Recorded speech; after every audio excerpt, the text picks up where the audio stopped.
We already have a nigger mayor. We don't need any more nigger big shot. Already have a nigger mayor. We don't need any more nigger big shot. I learned a lot. And I learned that, and Corn Pop was a bad dude. I think the two-party system is good for the South and good for the Negro, good for the black in the South. Other than the fact that they still call me boy, I think they've changed their mind a little bit. If Haiti just quietly sunk into the Caribbean or rose up 300 feet, it wouldn't matter a whole lot. Is it because blacks are involved in Haiti? It was old media that got him in trouble. Personal comments he made about another White House hopeful, Senator Barack Obama.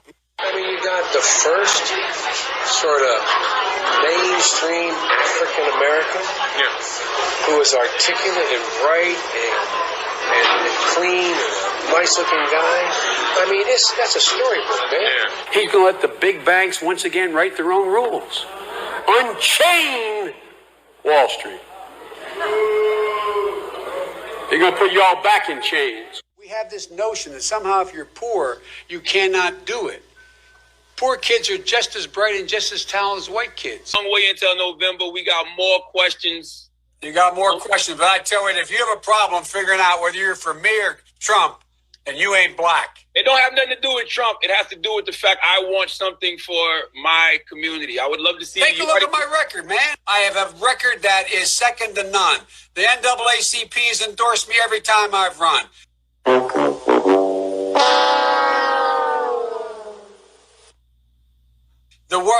Come on.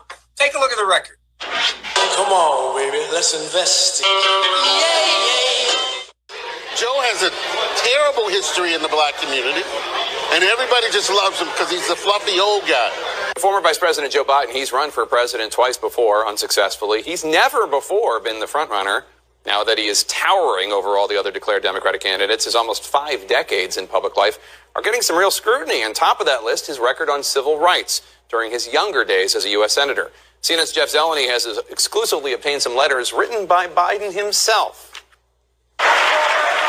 Joe Biden is coming back as a solo act. I'm ready to go. With his long record facing a new look under the spotlight of the 2020 campaign. Gentlemen and ladies of the Senate. One chapter receiving fresh scrutiny comes from his earliest years in the Senate, when he strongly opposed mandatory school busing. It was designed to achieve integration and a more equitable education. What's less known is how he followed the lead of some of the Senate's most fervent segregationists. In a series of never-before-published letters reviewed by CNN, the strength of Biden's opposition to busing comes into sharper focus. On March 25, 1977, Biden wrote, "My bill strikes at the heart of the injustice of court-ordered busing. It prohibits the federal courts from disrupting our educational system." Biden sought and received support from Mississippi Senator James Eastland, the Democratic chairman of the Judiciary Committee, and a leading symbol of Southern resistance to desegregation. He frequently spoke of blacks as, quote, an inferior race. Eastland and others were partners on several of Biden's anti-busing bills. On June 30th, 1977, Biden wrote, "Dear Mr. Chairman, I want you to know that I very much appreciate your help during this week's committee meeting in attempting to bring my anti-busing legislation to a vote." Then in 1978, Biden again asked Eastland to put his anti-busing bill before the full Senate, writing, "Your participation in floor debate would be welcome." Ronnie Dunn is a professor at Cleveland State University who co-wrote the book Boycotts, Busing, and Beyond. Those letters I find somewhat surprising given Senator Biden's or Vice President Biden's current position and potential candidacy for the presidency and his position as a liberal. Those are issues that he's obviously going to have to answer for. You said surprising. Surprising in what way?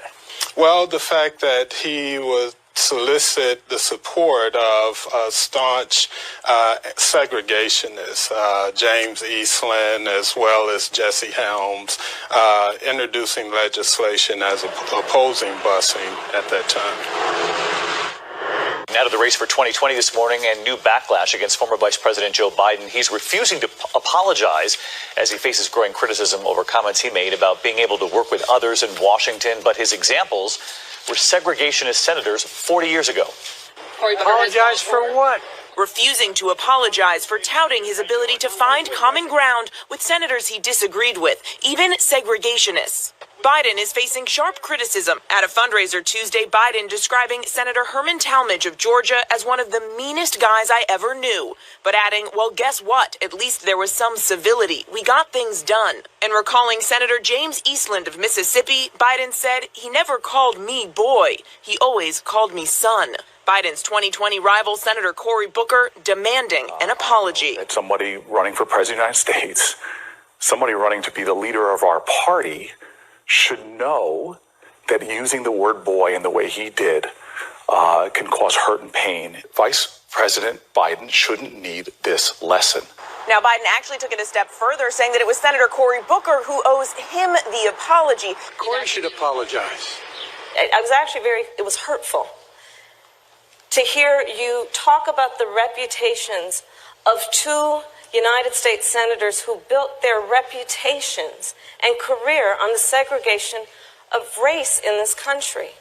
And it was not only that, but you also worked with them to oppose busing.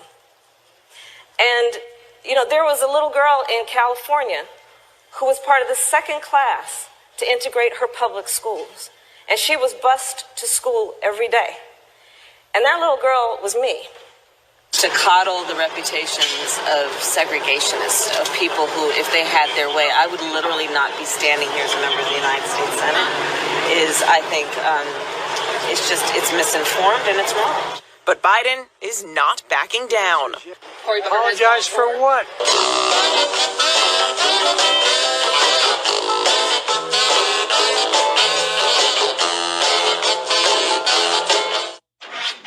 I like the idea they keep in jail longer. I'm the guy that wrote the bill requiring federal judges to keep people in jail 100% of the time for which they're sentenced. It doesn't matter whether or not they're the victims of society.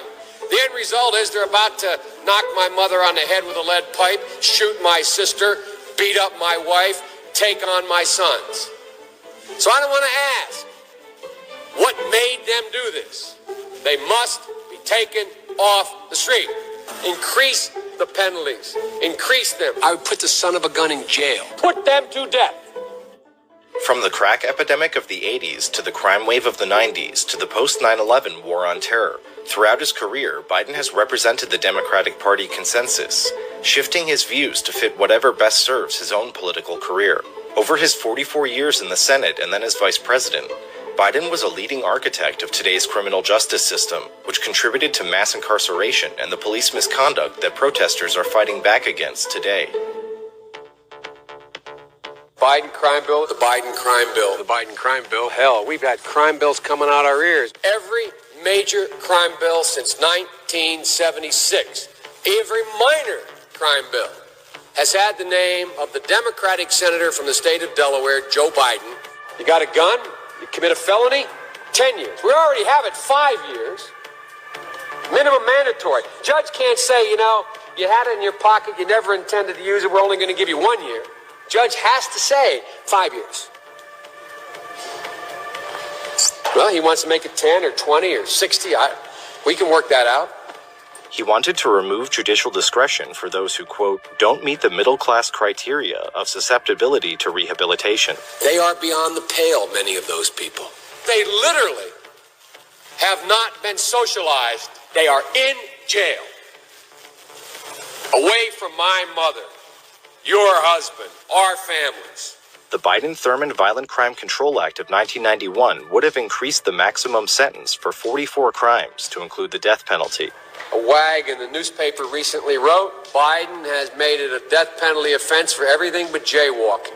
I'm going to make it for 46 crimes. Biden says make it for 51.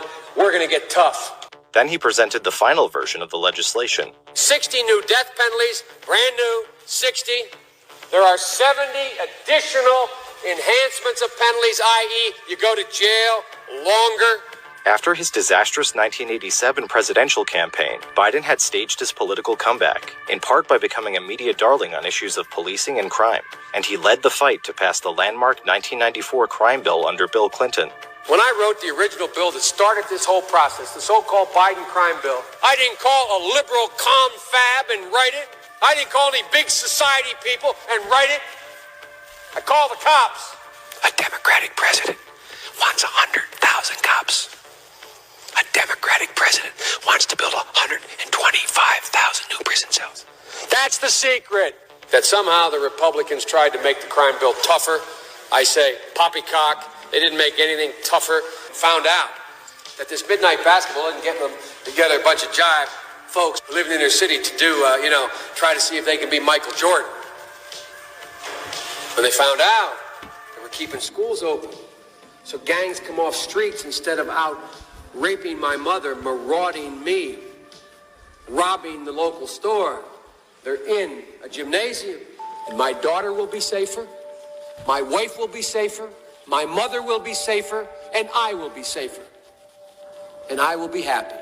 Never again should Washington put politics and party above law and order. Along with several laws passed in the 80s, the 1994 crime bill drove up the local, state, and federal prison populations, and it tarnished the reputations of Biden and Bill Clinton, who signed it into law. Hey, Clinton! You didn't want to take pictures of our people here? We're still in jail for what you did! When Biden ran for president in 2008, he told the New York Times that he knew more people would be locked up across the board. You ashamed of that bill? Not at all. And in fact, I drafted the bill. We had enormous success. The mass incarceration created by Biden's lock-em-up policies ripped apart vulnerable communities and families for a generation, and the federal funding streams and law enforcement infrastructure it created continue to hinder reform efforts. I'll do my job and I will take responsibility. You ashamed of that bill? Not at all.